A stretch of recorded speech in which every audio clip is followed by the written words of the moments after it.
Some opening shot thoughts. Everywhere you look, there's another think piece about the Democratic Party's identity crisis. The internal squabbling is the subject of countless op-eds, cable news stories, and social media screeds.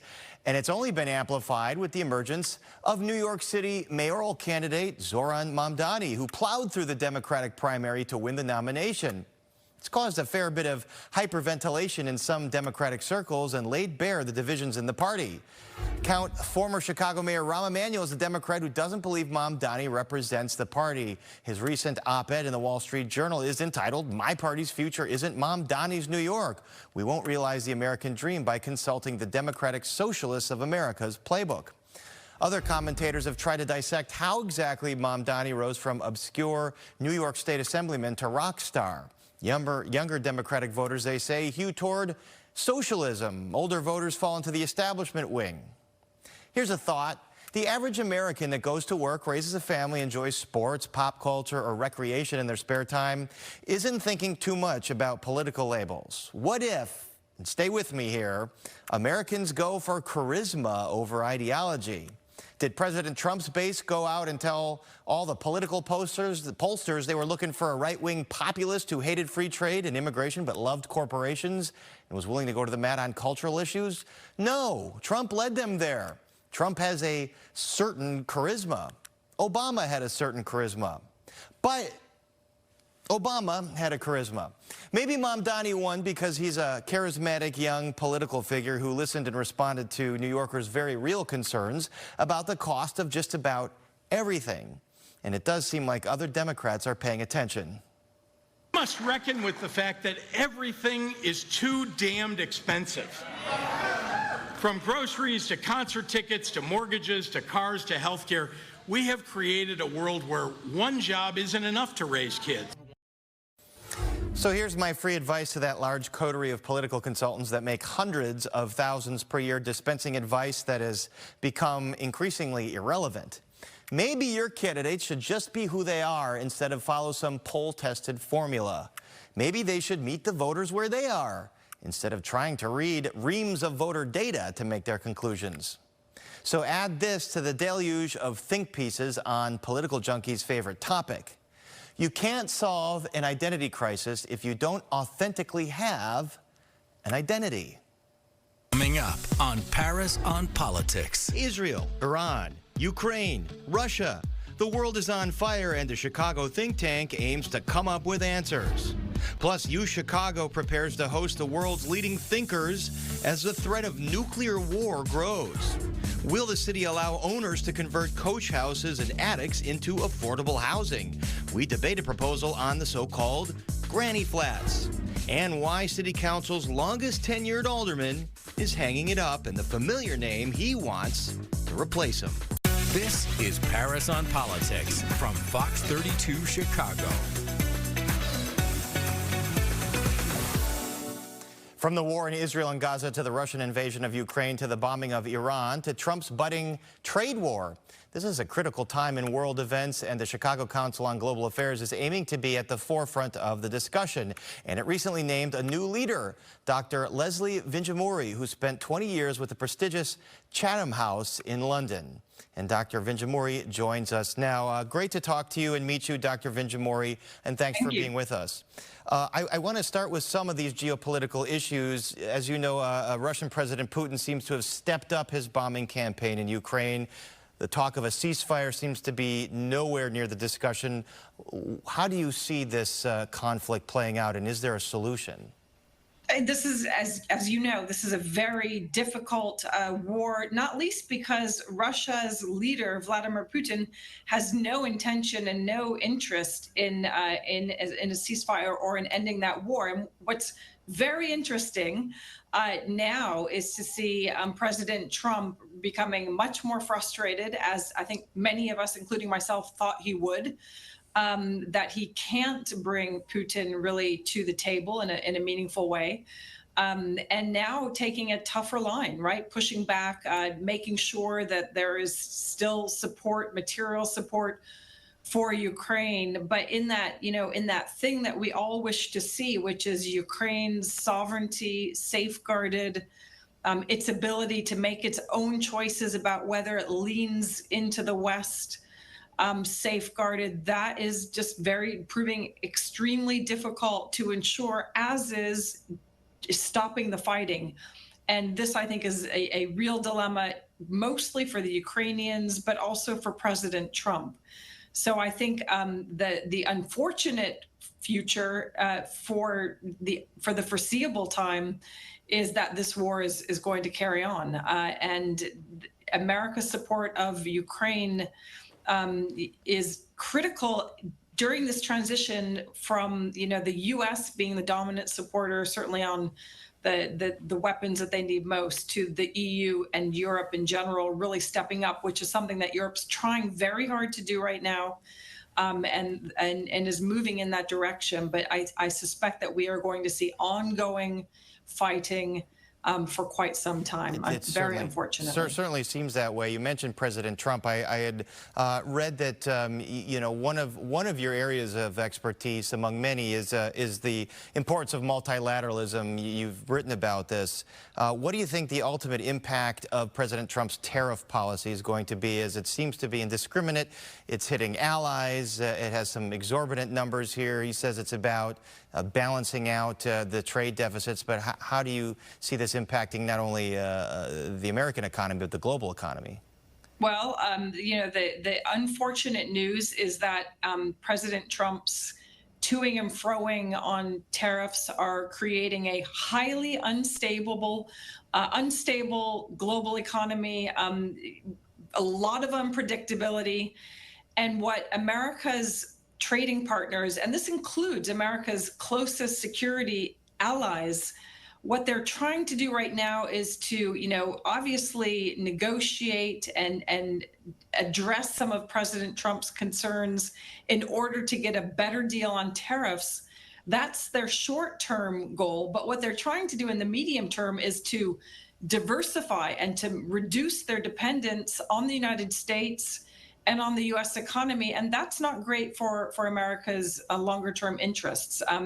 It's hardly surprising that when you are on the receiving end of the back and forth on tariffs and some threats of tariffs that could have a very, very damaging effect, that you would seek to do this.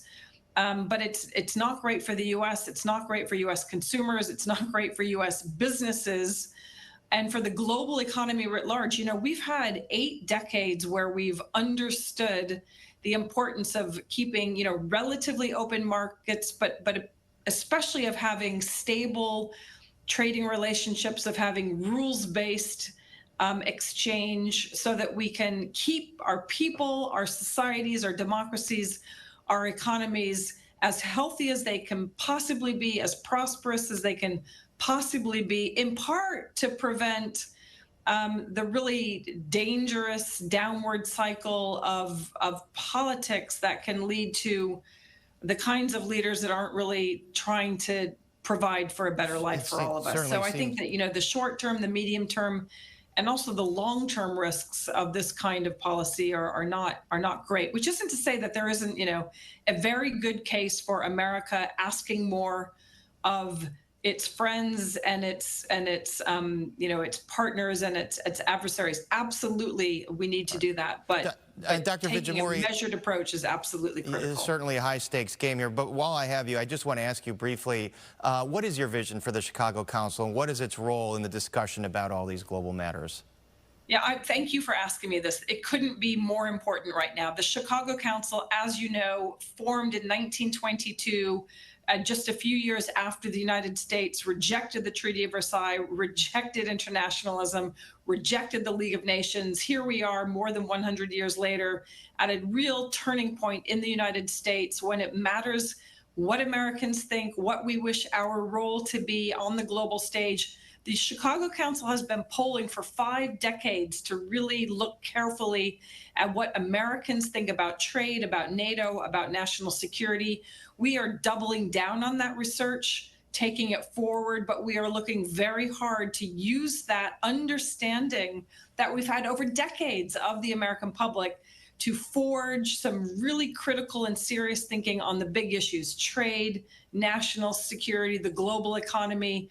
And also, and this is really important, we're a membership-based organization. We have phenomenal convening power. We have a wonderful convening space here right at the center of Chicago in the Prudential Building. And we will be bringing the most important leaders from across the United States, from across the world, elected officials, high-level experts, thought leaders, really bringing them out to talk to our audiences. We live stream, so there is a global as well as a local audience when we speak, but to really shape Americans' understanding and to really shape the public policy debate on America's global position over the next, especially over the next 3.5 years, but far beyond. All right, Dr. Vinjamuri, we look forward to partnering with you, hopefully, on that, and many chats with you and the guests that you bring in. Thanks for joining us.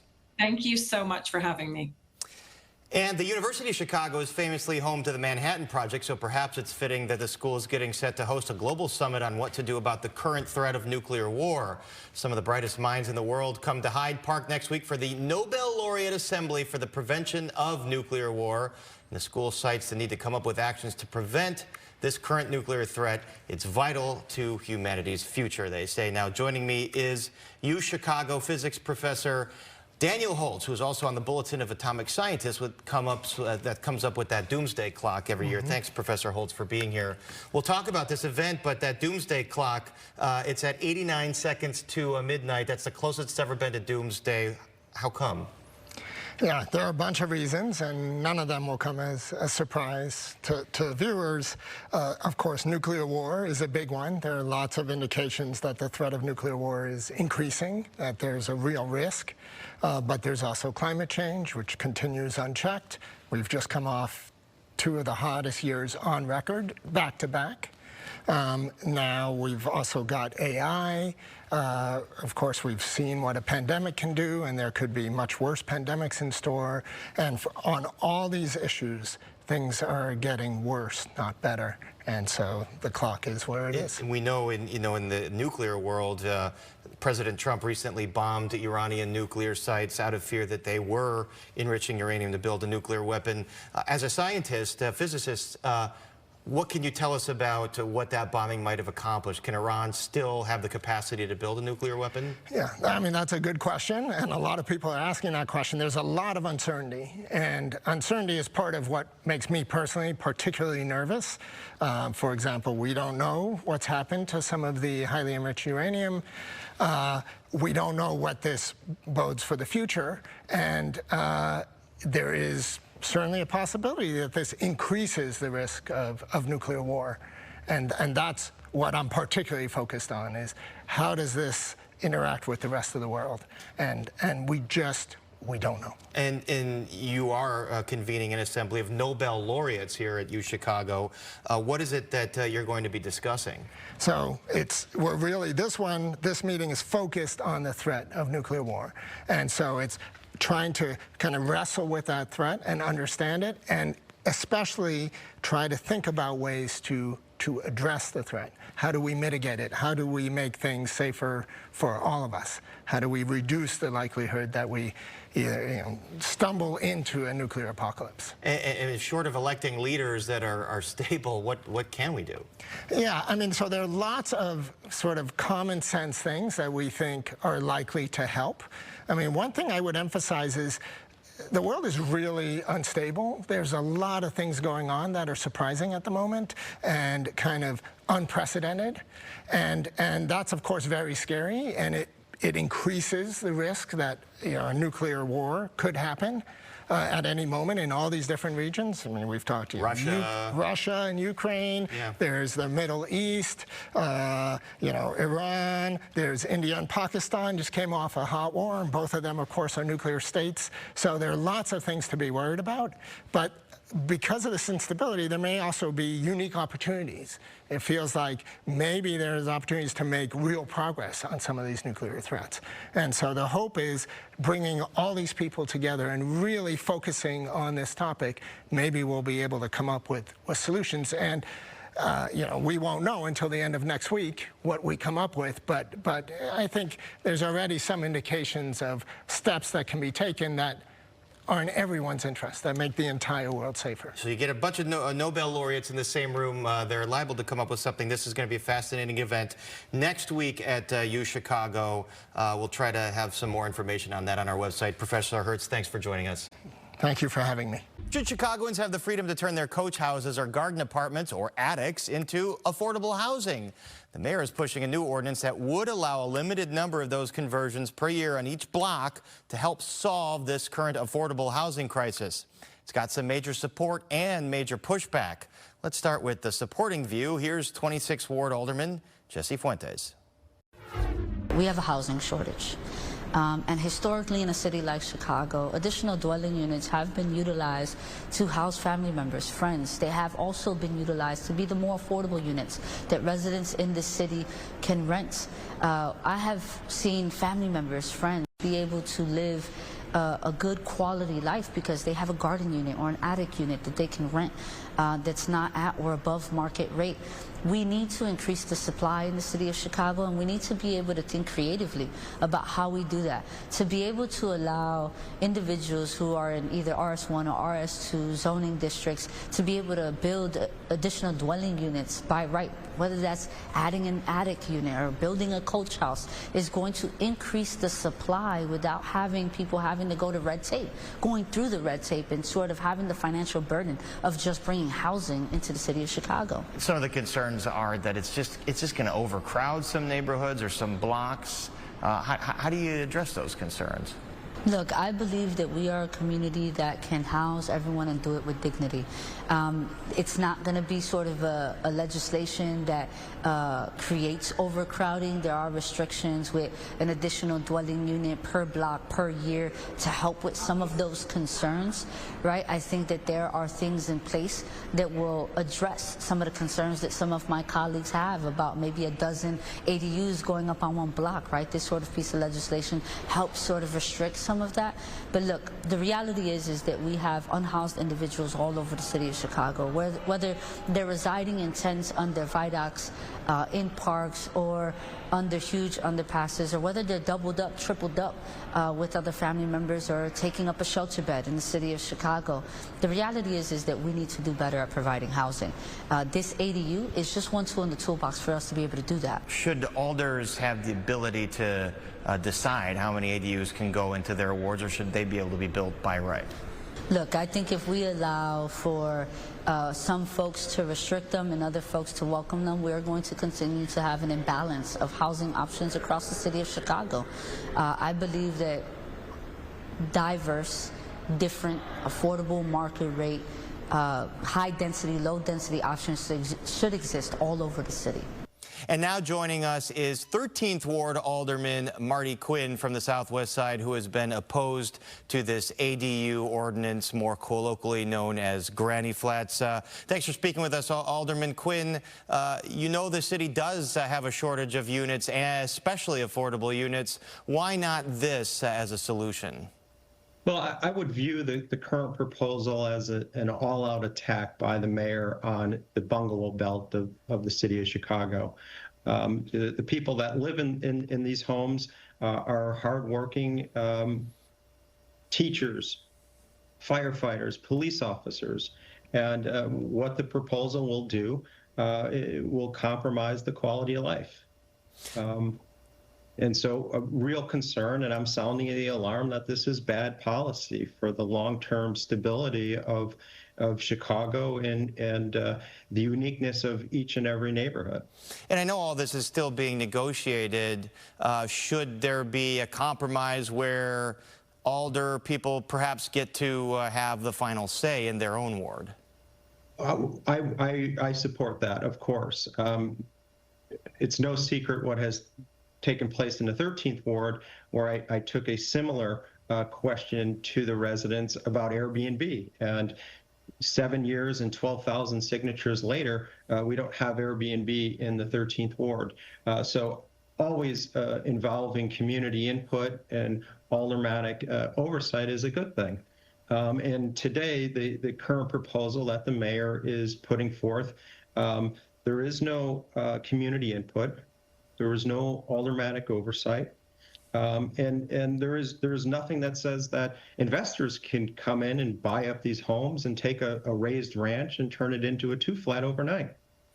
And that will come at the expense of the hardworking men and women of the city of Chicago who own these families that own single-family homes. What's a solution for more affordable units and more units in general? As we're not seeing a whole lot of construction, we're not seeing a whole lot of cranes in the air right now. Well, I think the mayor in his administration is focused way too much on renting and less about incentivizing to own, to create generational wealth. It's always rent this and rent that and build, and he should be looking at incentivizing to own and really stabilizing neighborhoods, stabilizing the city of Chicago.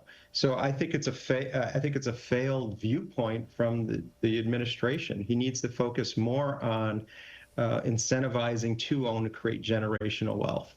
City Council's longest-tenured alderperson, Walter Burnett Jr., is calling it quits at the end of the month, and he wants a familiar name to take over. Here's more on why. Few wards have developed and modernized more in the last 30 years than Walter Burnett's 27th, encompassing the hot spots of West Loop, Old Town, as well as working-class neighborhoods on the west side. I was there when the first United Center, when the United Center was built, right? I was there when the Democratic Convention was there, and then I'm here for the next Democratic Convention. I got the casino going. Burnett counts ordinances requiring developers to build a certain percentage of affordable housing when constructing a multi-unit building. What I always tried to do was have a balance, right? I believe that everyone should live together. I mean, we're a metropolitan city. We all should have opportunity to live in nice communities and bring it up. And I know that communities can't grow if we don't have the density. Burnett is known for close relationships with each Chicago mayor and is one of the elder statesmen on the council. There's a lot that Walter brings to the table that is going to be missed, not just by us in council, but by the city. Mayor Johnson tapped Burnett to chair the powerful zoning committee as well as serve as vice mayor. But Burnett says he wants to step down 2 years before the end of his term at the request of his wife, Darlena. It may be short-lived, as Burnett, who grew up in the city's Cabrini Green community, is now Mayor Johnson's top pick to take over as head of the Chicago Housing Authority. And Burnett is already pushing for a familiar name to replace him. His 29-year-old son, Walter Burnett III, currently an investment banker with Goldman Sachs, who has politics in his bloodline. It's ingrained in him. He's been around me and his mom and his brother. I mean, he grew up in this. Burnett is following a city council tradition. Alders like Monique Scott took the job from her brother. Former alderwoman Carrie Austin took over from her late husband. Is this just blind nepotism at work? Look at, the dailies, right? But you also can look at Madigan's, you can look at Burks, you can look at a lot of other folks also, but you also can look at people in private industry. How many corporations their kids take their place? How many people in the media like the Ponce family, right?